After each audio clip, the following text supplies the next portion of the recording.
Okay.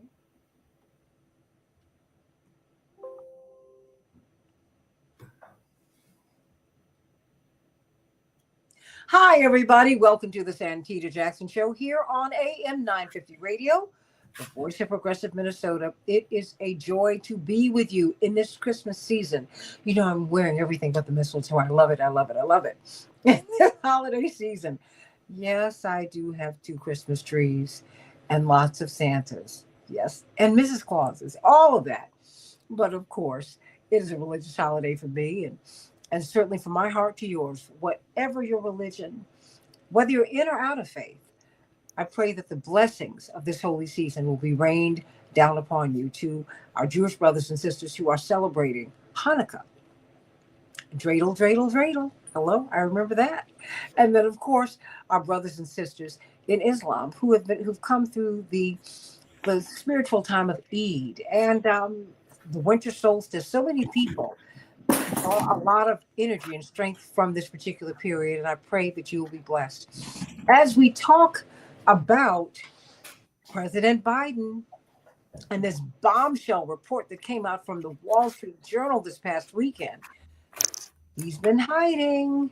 His staff have been hiding. How he's been doing? Actually, they've been hiding for years, hiding the nature of his illness and the depth of his decline. Let's talk about that, everybody. And I want to hear from you. I want you to reach out to me on social media. I am now, of course, we're on YouTube, the Santita Jackson Show YouTube channel. Please, everybody, those of you who are there, please like and share, like and share. And then, of course, I'm on Blue Sky, santitajackson.bsky.social, and then X at Santita J and the Santita Jackson and Friends Facebook page. That's the page where I can get friends. Someone who's family to this show, Jeff Cohen, rootsaction.org, of course, one of the founders of FAIR. Indeed, I must say, and I don't do this often, he and my father and Norman Solomon have been brothers in the struggle for 5 decades now. Praise the Lord. Yes, that's a good thing. They've been working together a long time. And you know what? I have to tell you, vindication is sweet. Although this is not the vindication that you wanted, quite frankly, because no one likes to see anyone ill. No one likes to see anyone struggle. But when Ruth's action, when Jeff Cohen and Norman Solomon, 2 years ago in November, I think it was, they said, "Don't run, Joe. Don't run, Joe. Don't. You said you were going to be a transactional president, a transition president. So be the transition president, step aside, continue serving, but give other people a shot at running, at presenting a platform." He didn't move, and the Democrats, for their portion, canceled the whole primary process.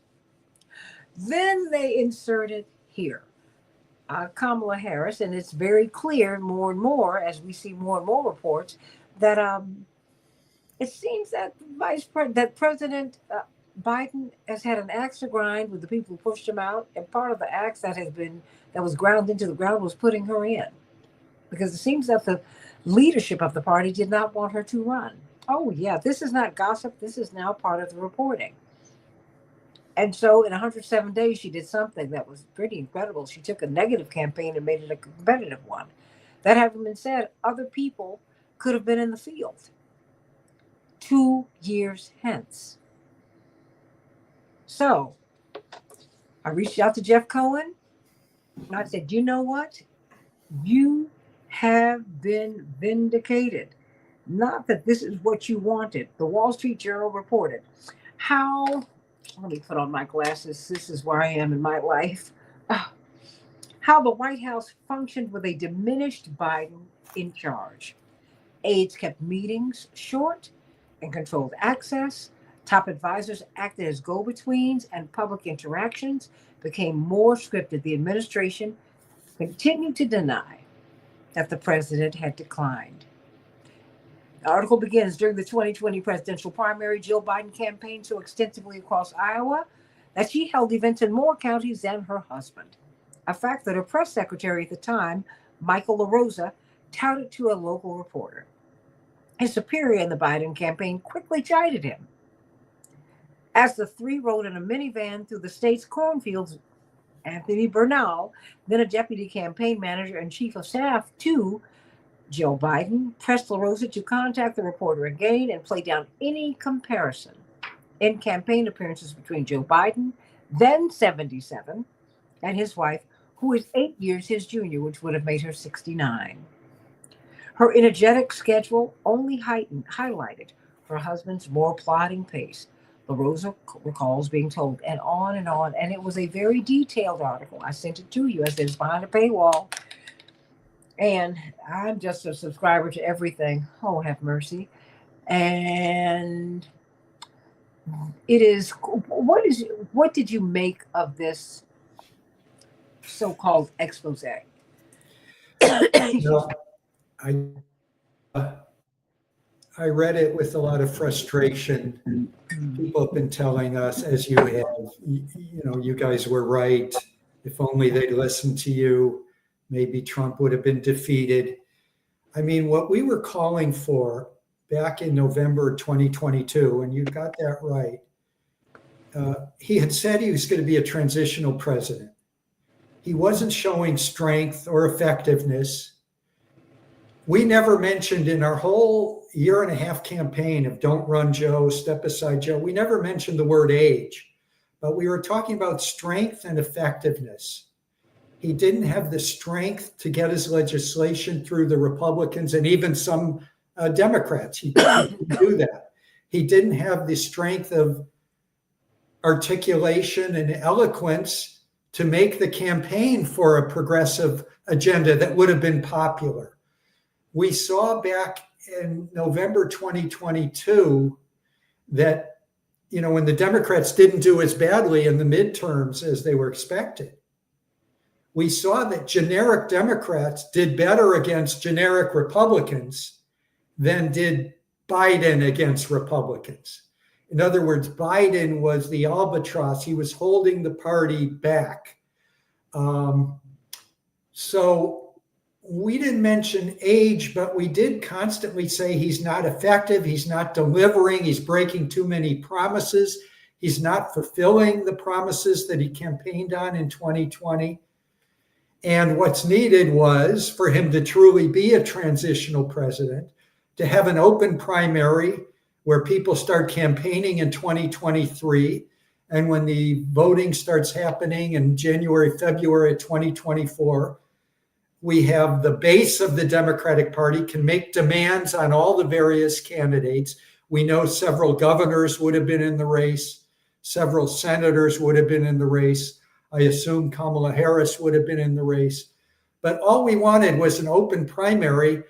When there's an open primary, and I learned this, Santita, when I was working in support of your dad's campaigns, when there's an open primary, the base of the Democratic Party, which includes racial justice activists, peace activists, LGBTQ activists, can make demands on the candidates, and the candidates get informed by who they're representing and can often put forward a more progressive, especially on economics, a more progressive agenda than they normally would have if they hadn't gone out there and done that retail politicking and finding out that middle-class people are struggling, working-class people are suffering, and poor people are really in bad straits. So that's what we wanted. That's why Roots Action did the Don't Run Joe campaign.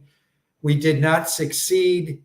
We would often hear from, when I'd be interviewed by New York Times reporters, they would say, when Democratic members of Congress talk to me, they know that Biden's a weak candidate, but they won't let me quote them on the record saying he's a weak candidate. But so we got stuck with Biden till almost the end, and then Kamala Harris, who had to carry around, the Biden presidency when most people were wanting a change of direction. An open primary, I'm pretty convinced the Democrats would have won. But he was a weak candidate in 2020. No doubt. I mean, so, and in 1988, I mean, I'm not I'm not really cracking on anyone. I'm saying while he was telling Jesse Jackson, telling people don't vote for Jesse Jackson, nobody was voting for him. Right. I'm going. We remember this. I mean, I'm not. I'm not mad. I'm just saying. I just. I don't get it. Yeah, and it does go back. You're right. We learned from the Journal article. And by the way, some people will say, well, the Wall Street Journal, it's owned by Murdoch, it's right wing, but they have good reporters. And the primary reporter on this piece, the lead reporter is Annie Linsky, who I knew at the Washington Post. She was a good reporter, and she is a good reporter. This stuff is accurate. The Democratic Party leadership was protecting Biden even when they entertained all these doubts about whether he was a strong candidate if he ran for re-election in 2024. You're right, he wasn't a strong candidate in 2020. He came in fifth in New Hampshire. He got like 8% of the vote. His wife, was doing more campaigning for him in Iowa than he was. And remember, Biden did not have a job in 2019, 2020. That's right. Yeah. I mean, Trump was in the White House. He was a former vice president. So the wife is out there. Jill Biden's campaigning more aggressively than Joe Biden. There was clearly a problem. We learned in the first few months of the Biden administration that meetings had to be in the afternoon. They had to be short. Some of them were canceled. And the explanation from the White House protector was, well, he has good days and bad days, and he was having a bad day, so we had to reschedule your meeting. I'm more concerned with the results. In 2020, because of the Bernie movement, and all of us were a part of that, and then we rallied behind Biden because we needed to get Trump out. But there were all these great promises. The platform in 2020 was excellent. We're going to cut the military budget. We're going to tax, instead they raised it. We're going to tax the wealthy. We're going to expand Medicare. Instead, they let it be privatized. All of these, we're going to forgive college debt. We're going to have free public college for the first 2 years or in community colleges. He couldn't deliver. He couldn't deliver because he doesn't believe in a lot of these progressive things that he had to say in 2020 in order to get elected. He didn't know how to articulate that progressive agenda that's actually quite popular on economics with people that are even Republicans and most independents. But he's never liked it. That's why we wanted an open primary and a different candidate. Yeah, maybe because look, let's be clear. You know this. This is no secret. He's never been a progressive. I get it, okay? But the thing is, Pelosi and Obama and Schumer pushed Bernie out. Yeah. They did. The man who, if there was a rumor that Bernie was in town, 50,000 people would show up. I don't understand how you all snatch defeat from the jaws of victory. All of the data showed us in 2016 that if people were toggling between Trump and Bernie was always strong. He was strong. But now you have someone who stayed so long, and then it's like he was just tearing. He's had a scorched earth campaign. And I think that, I'm just trying to figure out when I look at his staff, don't you think that the American public, you helped to create fairness and accuracy in reporting? Come on, Jeff Cohen. Shouldn't we have known? Yeah, I think there's coziness between the highest levels of the Biden administration and the Washington press corps. That's the problem. There's a whole book about this by Mark Leibovich called This Town. It was written years ago, and it's about how cozy Democratic Party administrations are with the media elite. They brunch together, they're intermarried, they're just too cozy. There's not an adversarial relationship of the Washington press corps with either the Obama administration, the Biden administration. It's just too cozy. And it's clear that the most elite journalists knew what was going on, but many of them, they hated Jesse Jackson as a candidate and they hated Bernie. So, as you say, Joe Biden is a go slow, yes, no, status quo Democrat. And that's the kind that the Washington Press Corps, and especially the owners of the news media, are more comfortable with. Oh, you've been hanging out with Jesse Jackson a little bit too long. I like that. Yes, no, go slow. Okay. I'm not bad. But I said, but it almost gets to, it's almost like a constitutional issue. I mean, they all knew that everyone knew he was struggling. And it was not funny to me because I was watching his decline up close. I'd see him. And the guy I saw in 2018 and 2019 and then 2020. Oh my goodness. Oh, wow. Then in 2021, I said, wow, okay. Bless his heart. And you don't quite know what is going on, but you know it's something and you just want someone to get help because this is. And remember, all we wanted him to do in 2022 or early 2023 is announce, I am going to be that transitional president that I campaigned on back in 2020, and I am not going to be running for re-election. It's that simple. And an open primary would have galvanized the party. I've heard people say when they were protecting Biden and opposing us in Roots Action and our Don't Run Joe campaign, you're helping Trump, you're being divisive. The reality is in 2020, we had so many candidates for president in the Democratic Party. There were more than 20. They had to have 2 nights of debates, one night after each other. But when it, got to the end and it was Biden and Bernie, and then Biden, as you say, Obama made sure all the others pulled out of the race so Biden could defeat Bernie. People rallied around Biden because there'd been an open process. And Biden was making promises. As you say, he was not a progressive senator, but he was running on a progressive platform for president because of the base of the party and the Bernie movement. He just couldn't get the job done. He couldn't deliver the big things. If you're going to win over swing voters, the so-called low information voters, the white working class voters, or you're going to motivate young voters who are on the left, or voters of color who are progressive, the only way you can do that is you have to deliver changes in their lives. Imagine if they had reduced the age of Medicare as they had promised. Even Hillary promised it. Imagine if it had been reduced from 65 to 55. And millions of people, including swing voters, are now getting Medicare. It would have really mattered. Imagine if the military budget had been cut, as Biden had promised, instead of continuously bloating that budget. And when you have a bloated military budget, you don't have the money for health care, for poor people, for the environment, for education that you need. So there was a progressive agenda in 2020 because the base of the Democratic Party was involved in the process. But Biden, because he was weak, again, it's not an issue of age. Bernie's even older than Biden by a year. Ralph Nader is 90 and is generating article after article, speech after speech. So it's just he didn't have the strength, and they hid that from the American public.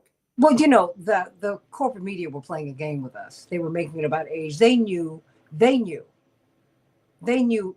state that he was in. They knew that. They were all complicit. And they right. I agree with you. I think to the degree that they covered it, they said it was age, and no one wants to, every individual is different. None of us who are progressive wanted to be accused of ageism. We're against discrimination against any group. So you take an individual like Biden, but we could see he was too weak to get reelected. It was obvious he wasn't going to be reelected. He was not effective enough. He couldn't campaign strongly enough.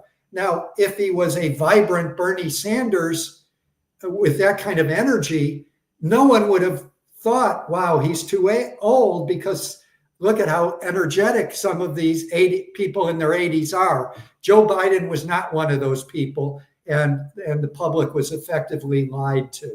Jeff, may I remind you that Bernie Sanders, before I bring up Attorney Fancher and Dr. David Gibbs, Bernie had a heart attack. All we wanted to know, is he doing okay? Oh, okay. Come on, you got to finish running. No, we were like, we cared about his health. We're like, you said you're good? Okay, Bernie, come up. No, that was not, the age is not the issue. Because he had that heart attack. He shook it off. He got back up, and he's still going. To me, the dishonesty. Yeah. Bernie, in fact, hasn't lost a step. No. He started a podcast in the last year.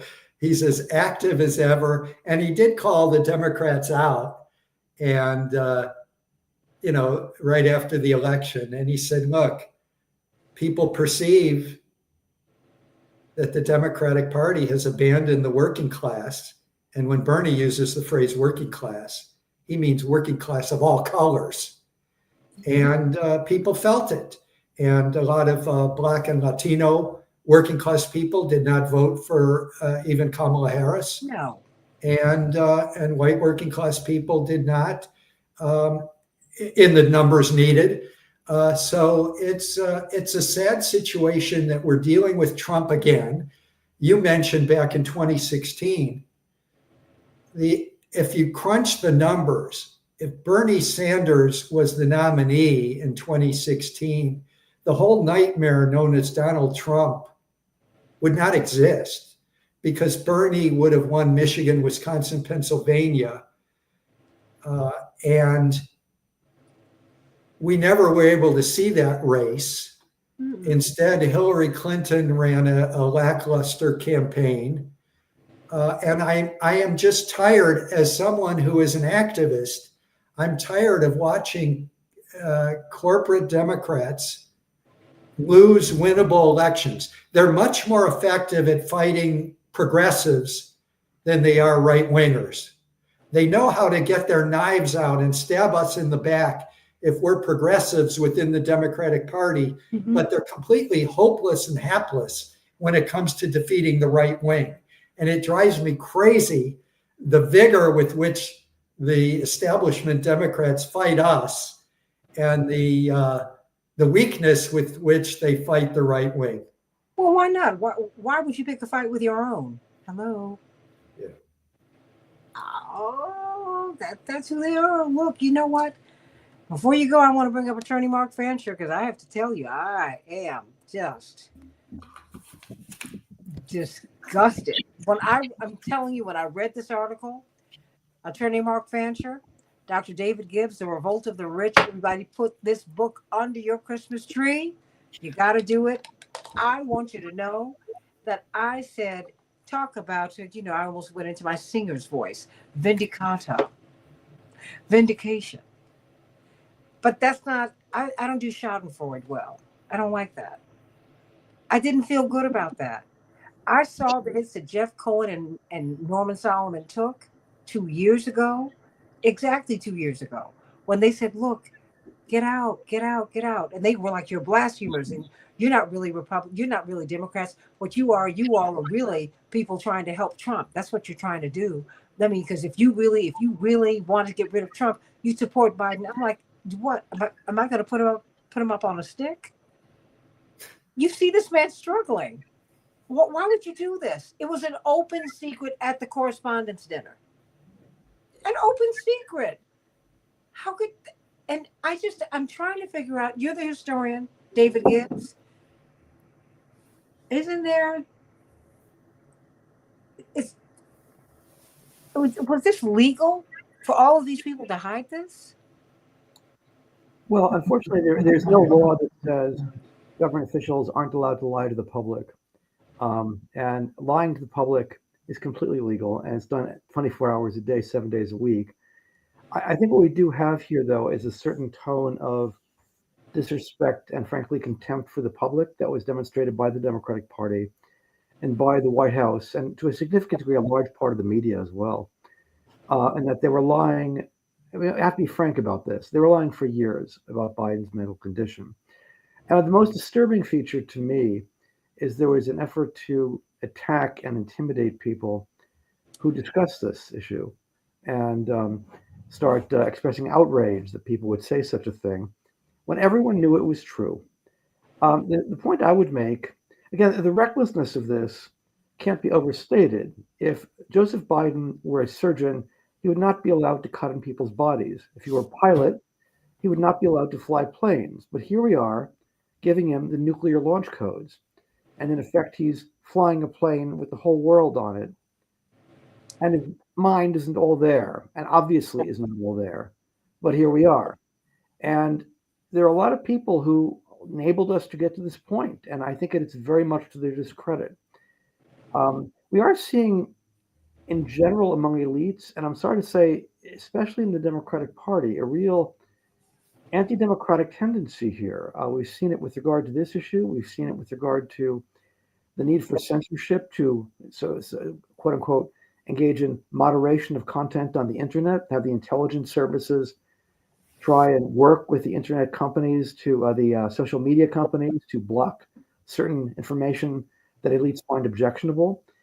We see it again. One of my specialties is foreign policy, and the degree of misreporting and frankly lying related to the Ukraine war is the worst I've ever seen in my career. I've never seen anything like it. Even Iraq was not this bad. And so we're seeing a kind of a decision by elites in the Democratic Party and elites more generally. The public simply cannot be trusted with certain kinds of information, and they have to have information regulated. And when necessary, it's noble to lie to the public.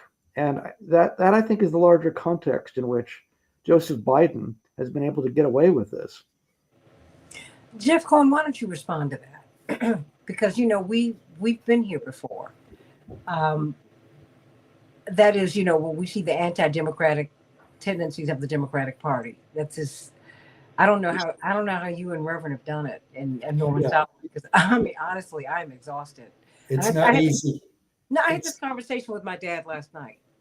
I really did. And I was like, you know, I am tired of this. All caps, Mark Fancher. I said, I've tried. I've tried. I don't have the time in that you all. I'm sick of it.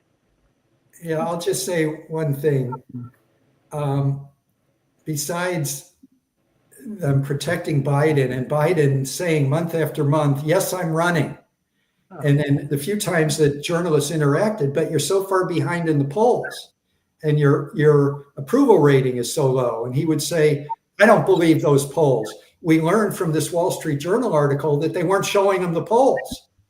They were keeping the polls from the president of the United States. So besides him being protected and then continuing to say, I'm running, the Democratic National Committee changed the order of the primaries because they knew if there was a New Hampshire primary where Mavericks have done very, very well, like Eugene McCarthy, the anti-war candidate who did so well against President Johnson during the Vietnam War in 1968. So what they did was they just abandoned the New Hampshire primary.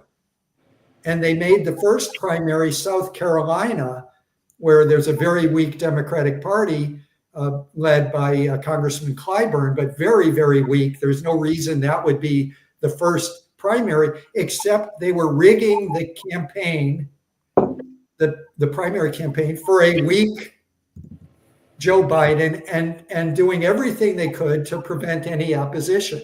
Again, we need to put democracy into the Democratic Party because we don't have that. I mean, at all. Well, I tell you what, you were right.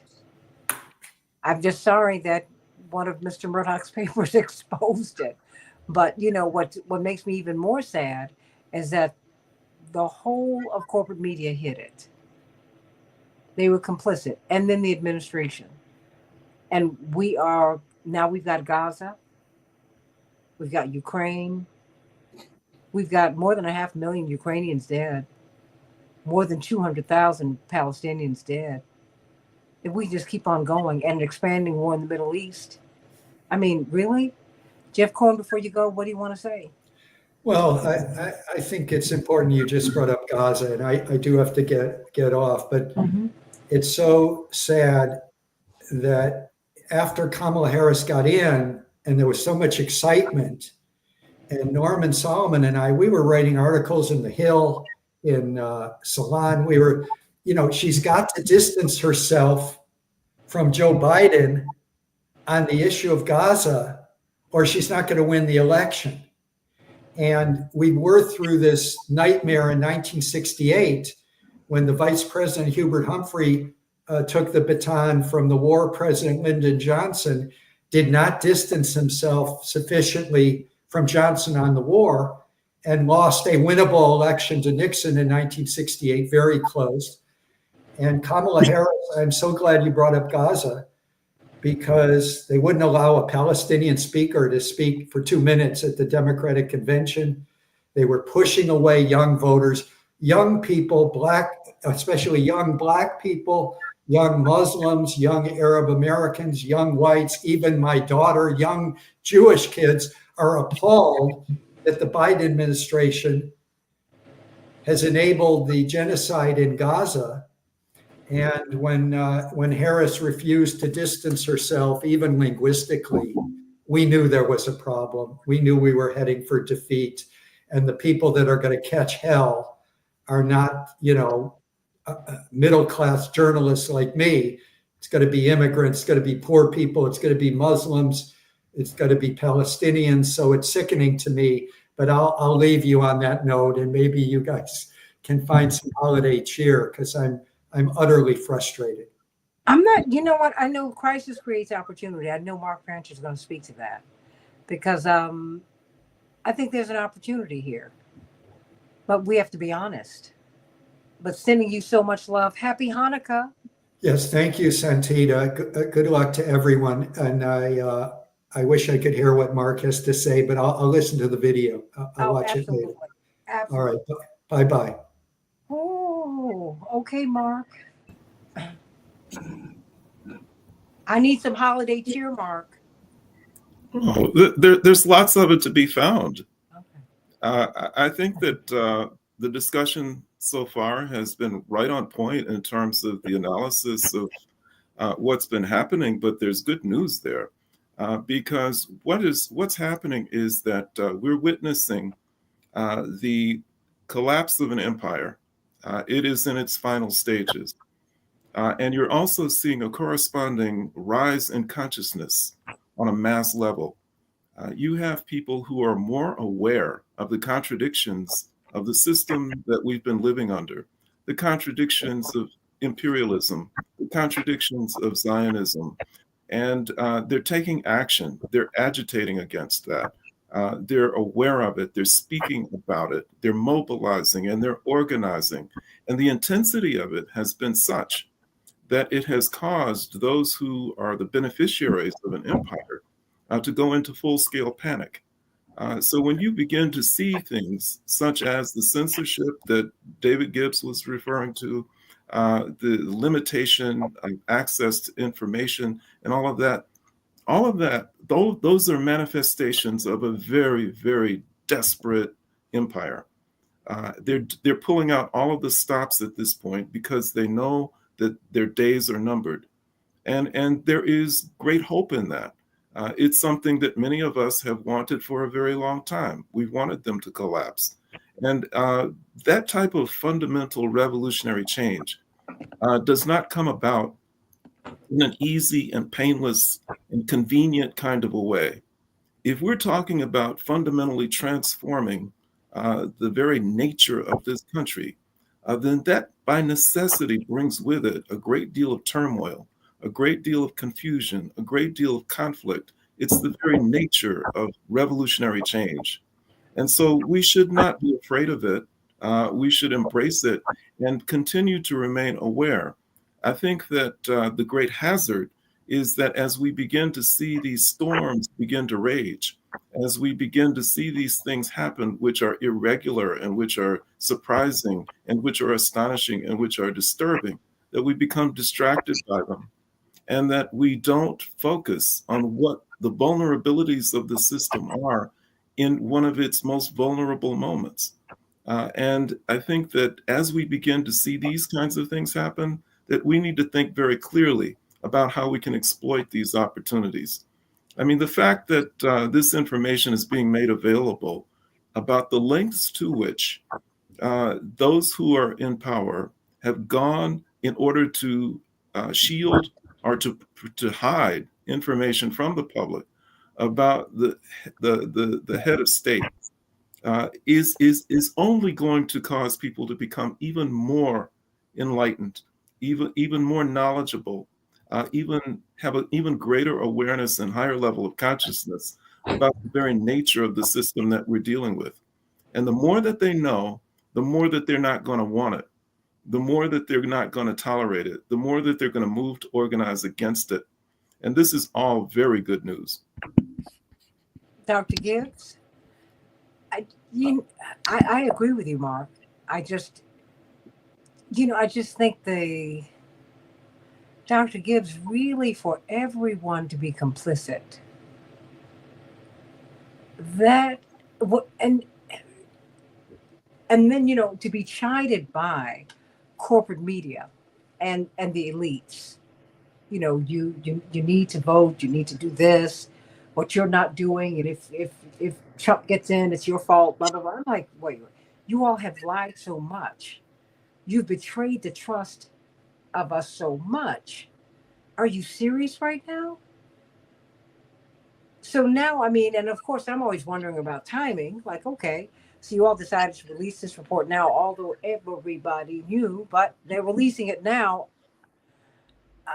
Maybe this is, tearing away his legacy. I mean, because it certainly is not the way you want to go out. So, I mean, what do you make of this, Dr. Gibbs? I mean, because everybody was complicit. They're giving us reporting that they have not been allowed to give us over the past 4 years. They said, we had to sit on it. I heard one of the interviewers, one of the reporters in an interview. I said, yeah, well, we couldn't do anything. And you can see that was at the beginning of the report. That, what do you make of this? I mean, because we're living in a time where no one trusts those in authority. And you're seeing how they clearly have contempt for us, for the people.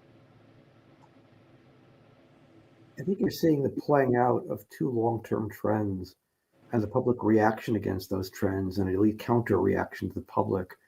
And those two long-term trends are, first of all, wealth concentration and declining living standards associated with a turn towards what's termed neoliberal or free market economics beginning in the late 70s. That's the main focus of my recent book focuses on that. A second one is, since the end of the Cold War, there's only been an effort to continue American power overseas and almost to find new enemies and even to create new enemies and to start wars where wars were unnecessary, leading to one disaster after another. And these two factors have elicited enormous public anger. And in particular, there are two main events of importance here. One of them is the war on terror, the Iraq and Afghanistan wars, which initially the public believed in very strongly, and public opinion polls showed this. And later on, the public became deeply alienated from the wars, and it was clear how much they'd been lied to about them and how badly the wars had gone. And without any kind of consequences for the people who've made the wars. The people who've made the wars, some of them are people making decisions right now. Well, a key figure, for example, again, I mentioned this before, Victoria Nuland. She was National Security Advisor to Richard Cheney during the War on Terror, then was ushered into the State Department by Hillary Clinton, and during the Obama administration, and became a major figure also during the Biden presidency as well. She didn't pay any price whatsoever for her past failures, none at all. And the public elicited a lot of negativity from the public. And second was the financial crisis of 2008. and the enormous damage that did to people's living standards on top of everything else that had happened before that. And this has been bipartisan, by the way. It's not just among Democrats or liberals. It's people across the ideological spectrum have responded to these events with great negativity. And it elicited I think above all, the feeling that they'd been lied to by the political structure and as well as by the media. And this is something that elicited a populist uprising. And the populist uprising had two main exponents. One was Bernie Sanders, the other was Donald Trump. Ironically enough, the Republicans proved to be the more democratic of the two parties. The Republicans did not snuff out Trump's campaign, at least not successfully, neither this time in 2024 and not in 2016. That's right. Just they went with it. They did. And even though I think the establishment was not thrilled with Trump, and quite openly not thrilled with Trump, but they went with him anyway. And the Democrats, however, squashed the Bernie insurgency both times, and both in 2020 as well as 2016, even though almost certainly Bernie Sanders would have won in 2016, and we would not have had Donald Trump. Oh, I think so. A lot of people who voted for Bernie Sanders then voted for Donald Trump. He was the populist candidate. He was, I would say, the populist that appealed to people's better angels of their nature, whereas Trump appealed to the worse angels of their nature, but was populist all the same. And so I think what you have here is that if you block a progressive populism, you'll get a non-progressive populism, which is exactly what Trump is. And the Democratic establishment and the media connected to the Democratic establishment were the people who made this possible. And again, failure is no obstacle to being promoted. And I'm very struck by the fact there's been far less soul searching or accountability or acknowledgement of failure that I would expect from the Democrats after losing yet again another election they were supposed to win. And so really this is a situation of, we're in the era of non-accountability here, where basically you fail and you get promoted. I have no doubt that the consultants and the aides and the pollsters who all helped make this possible will suffer no consequences whatsoever. And so I think basically this is part and parcel of what we've seen before, which is a certain panic. Mark Fancher was right to use that word panic among elites that led them to, first of all, select somebody like Biden, who was really not qualified, then select him again, initially at least, to be the Democratic nominee, and to lie for 4 years about his mental condition and to intimidate people who raised this issue. And so it just seems like... No. I want you to slow down right there. Right. Because I don't want people to miss that. To select someone who was a weak candidate, put everybody else down, destroy the opposition, Yep. slander them in the process, Yep. and elevate a weak candidate, and then they put him out. Exactly what they did. They only put him out when it became public and they couldn't deny it anymore. I mean, privately, everybody knew he wasn't mentally competent. At least on the inside, they knew. But only during the debate with Trump, when nobody could deny what was happening. Did you see the look on Trump's face at one point in the debate? Did you see the look on Trump's face at one point in the debate when President Biden said something he was struggling so mightily? You could see at one point Trump was like, oh my gosh, because you don't let your guy out there like that. Yeah, you don't. They knew when they put him on that stage where he was. They knew that. he did. Yeah, I mean, so I was like, well, okay, I don't know what you're doing, but I do know this. Look at what you've done to the American people, and now for all the world to see in the Wall Street Journal, I don't care who owns it. I don't care where it comes from. No one has disputed their findings. That's right. They lied to the American public. And then when you have Jeff Cohen and Norman Solomon who say 2 years ago in November, don't run, Joe. You said you'd be a transition figure. Please be that. No one's asking you to resign, but just let the process go forward so we can get a strong candidate and be off to the races. And he and his people Whoever wanted him in there stood in the way. Now, look, I didn't want people to miss that because you said a whole lot, Dr. Gibbs. You said a whole lot. I mean, and this is a time when people do not trust anybody in authority. And then you want to wonder where Tulsi Gabbard, who, I mean, I don't mind her. I mean, there's a lot about her that I like. There's some things that, I'm like, I can take issue with anybody. There's a lot about Robert Kennedy that I like. I'm gonna be out straight up with you. I don't think he's an anti-vaxxer. I think he's asked some questions about safety of these medicines and of our environment. He's one of the top environmental lawyers in the world, everybody. That's a fact. Until when he went after Big Pharma, that's when he became a villain. Dr. King was okay, Dr. Gibbs, as long as he was desegregating America. They didn't like him, yeah. But when he stepped into that Vietnam War, and he was about to become the singular most powerful voice in the anti-war movement, that's when he was killed. That's when he was killed. So, I mean, and when I look at what they did to Bernie, I'm like, this man is bringing people across generations. We haven't seen anything like this, quite frankly, since he came out with Reverend 20 years before. And now we're 20 years later, we got this. The Democrats have been very good at smearing people, I have to say. They've been good at that. They haven't been good at winning elections. No. They have not been very good at that. And I think we need to accept that there really is a certain amount of dead wood in the Democratic Party at this point. Really, in 2016, what we should have had would have been a house cleaning where the top figures in the party simply stepped down. Nancy Pelosi, Charles Schumer, the whole lot of them simply stepped down and said, I failed. I regret that. And now it's time for new leadership and new thinking. But of course, they didn't do that. There wasn't anything like that happened. And now we're paying the price over 8 years. This has been the era of Trump. Trump has dominated the political era for the last 8 years. He'll continue to do so for the next 4. And it's the Democrats bear a lot of the blame for that. Wait a minute. And Dr. Gibbs, he's continued to bring young people with him. Bless you. He's ushered in a whole new generation, a couple of them. Yes, he has. Yes. And he's brought some Black people with him. Yep. Some Latinos with him. He's done that. He's elevated some women. Y'all can get mad with me if you want. All you have to do is look at the record.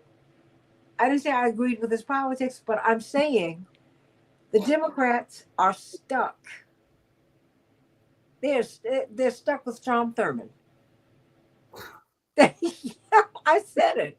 I'm like, when I read this article, Dr. Gibbs, I said, so you all are finally going to report this. Now, I don't know why you're going to report it, but I know this is not working in Biden's favor. But connect this pushback. I've got about 5 minutes here. Connect this to your book, The Revolt of the Rich, because I just see a pushback. I see the rich pushing forward. When we talk about Peter Thiel in the last hour and Elon Musk. In a few days, I'm going to ask you to talk to me about these South African connections, these people who come out of an apartheid Africa. And that's Peter Thiel, who was raised in Namibia, and the National Security Advisor, O'Brien, who went to school in South Africa. I mean, you just keep on going. And, of course, Elon Musk's family, who became wealthy in apartheid South Africa. The quiet part's being said out loud. All these people bring the very wealthy with them. Connect that to what you have studied and what you have reported in your book, The Revolt of the Rich, because I feel like we're living this out. I think the issue here is that politics has been dominated. Well, it's always to some extent been dominated by the very wealthy. Yeah. But during the New Deal era, and by that I mean the extended New Deal that lasted into the 1970s, it was matched by a powerful labor movement that, for all its failures, did at least act as a counterweight to big business. You did have government policies that aimed at least somewhat reducing the gap between rich and poor with some success. I should add, by the way, a very important thing that's been under-recognized is the New Deal period was a dramatic decline in the racial wage gap between Blacks and the general population, dramatic decline. That was reversed after 1980. Negatively reversed. And so basically What you've had is since the late 70s, you've had essentially an ending of the New Deal with all the benefits this brought, an ending of the good times, shall we say, for working people across racial lines. And the people are very angry about that and very bitter about that, and they have a right to be bitter about that. They aren't always going about it in a productive way. I do not think that Trump is the answer to their problems. I think he's not the answer to their problems. But nevertheless, it's understandable that they would go for an anti-establishment, unconventional candidate who acts and says unconventional things in public just because they're very tired of the establishment, and getting someone in there who will shake things up. It's a roll of the dice for most people, but it's a roll of the dice evidently most people are willing to take. In my view, it's a mistake, but we understand the logic behind it. And it's something, if Democrats are panicking about this, and if elites in general are panicking about this is a problem they brought upon themselves to a significant degree. They have done that. They have done that. I mean, is juice. Well, just very quickly, what do you think is going to be the reaction to this article? Will people just shrug, or how do you think there will be a long-term impact upon the Democratic Party? It'll probably deepen the sense of cynicism of the public and the distrust of the media and distrust of the elite structures in general. It'll confirm the worst feelings and suspicions the public had. I'm not really seeing the Democrats are capable of reforming themselves, because that would involve self-criticism and acknowledgement of failure, and they seem incapable of doing that over a long period of time. So unfortunately, I'm not seeing any significant internal reform in the Democratic Party. No, it's more and more and more of the same. It's like, do you guys get it? I guess not. Yes. I guess not. Well, you know what? I tell you, everyone get the book, The Revolt of the Rich. It will help you to understand why we are here. In the previous hour, we talked about Peter Thiel, and Elon Musk. But it's many, many more. And quite frankly, Dr. Gibbs, this is how business has been conducted. I mean, no president has gone anywhere without the oligarchs. That's right. You guys, I mean, that's just now what I will give Trump credit for doing and being is putting it out there. What he does not do, he doesn't hide a whole lot. He really doesn't. He puts it out there. You don't have to like him. He's not asking you to do that. He's not. He's like, this is how I do it. So now the question is, what are you going to do? This republic will not hold, and we will not. The American project will not work if you do not participate. And it's not just voting. You've got to raise your voice. We have a congresswoman who was in a home for 6 months. She didn't go to work. She's sick. Congresswoman Kruger. How does that happen? It broke my heart. I said, where's her family? That was my first reaction, Dr. Gibbs. I said, oh, this poor woman. But then, wait a minute, the way they have structured this government, it's almost as if our elected officials are the transitional figures. The people who run it are the folks the people who are behind the scenes. Yeah, a lot of that. How does I got 2 minutes here. How does the congressman how can they not be in their office for 6 months? That I can say. I mean, I just read also the article about the congresswoman. There have been other cases of this, more famously Dianne Feinstein of California, where she clearly was not functioning, and the Democrats insisted she would not be replaced. It spoke again very badly about the political establishment. I should add one more issue I do want to note is that it was very unhealthy that when the Democrats finally acknowledged publicly that Biden was clearly having problems with cognitive decline, had to be replaced as the candidate. If they really had any integrity, they would have moved to have him replaced immediately as president by Kamala Harris. He clearly was not mentally competent enough to hold the job. But they didn't do that, and that underscored a certain lack of integrity, that if he's not competent to run for president, he's not competent to be president for even a few more months. And right now, he'll be president for another month or so, and he'll have the nuclear launch codes, and he clearly is not thinking clearly. And he's pushing the war. The wars are expanding, and he's feeding them. I'm like, you all aren't asking any questions. Everybody, it's on us now. It's on us. We cannot depend upon other people to make this American project work. It is ours. It is up for and by the people. It really is. Dr. David Gibbs, everybody, The Revolt of the Rich. You need to read this book so that you can understand why we are here, how we got here, how we came out of this. What did you say? The post FDR, this post FDR generations, these post, because I'm part of that. And then you had a president who fired a whole class of workers. I never will forget it. He fired all of the air traffic controllers in America, y'all. And we just kept smiling because it was morning in America. For some people, that morning had a U in it. Think about that. Oh, Dr. David Gibbs, you've been a blessing in my life, and I'm glad I can say that on the air right now. You're just a blessing. You're a gift. It's been a blessing to be on your show too, Santita. I really appreciate it. Oh, I just think you're the best. So God bless you. Merry Christmas, everybody. And happy Hanukkah, Carol. Yay. And happy Hanukkah. And may the spirit of Christmas be with all of my brothers and sisters, whatever faith you're in or whether you're in or out of faith. And if you feel that that you're really, really down, call somebody, reach out. You'd be surprised. Some people want to be there for you. This could be a tough time of year for people. But it does not, don't make, just reach out and touch somebody's hand. Somebody's going to reach out and touch you back. Remember that. Remember that. And God bless you. I love you. Thank you so much for being part of my family. Dr. Gibbs and AW and Sharon and Jewel and Carol and Robert Shalom and Bernadette and Marcellus and Jewel from New York. Andre, oh boy, Webb. Oh, I'm sending you all so much love. And so many people who I have not been able to actually physically see and touch.